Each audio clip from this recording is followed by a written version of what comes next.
Gundê Kotanê piştî erdhêja 1966 ku li navçeya Gimgimê pêkat û pê ve bi Mûşê ve hat girêdan. Ev 48 salên ku ev gund bê muxtar bû û karên xwe li ba muxtarê taxa Sunayê pêkdanîn. Di 1966 da deprema Vartoyê ku bû gundê me jî deprem bû ji wî gundê me tabiyê Mûşê bû. Mûşê Sunay Mahallesiyê bû. Ji wê hetanî anha gundê me bê muxtar bû. 1966 da deprema Vartoyê bû em bariyê şehir bûn îzîskane tabî bûn. Ji wî çavê ve da muxtarê mahallê Kîbiye li gundê me mêze kiriye.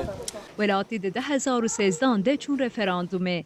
Ji 243 dengan 241 deng erê derket. Piştî van têkoşinan dol heman gundê hilbijartinek pêkat. Welatiyan ji bo ku li gund nîqaş çêne bin û bûye rû nedin wek namzedekî tenê Mehmûd Can Türk nîşandan û ew hat hilbijartin. Me tek adayî ki derxistina ve hep em anlaşmış bûn. Ser muxtariyê pir olayî çêbûne, pir tiş hatine kirin, em naxwazin van tiştê hanê dirêj û berdewam bikin.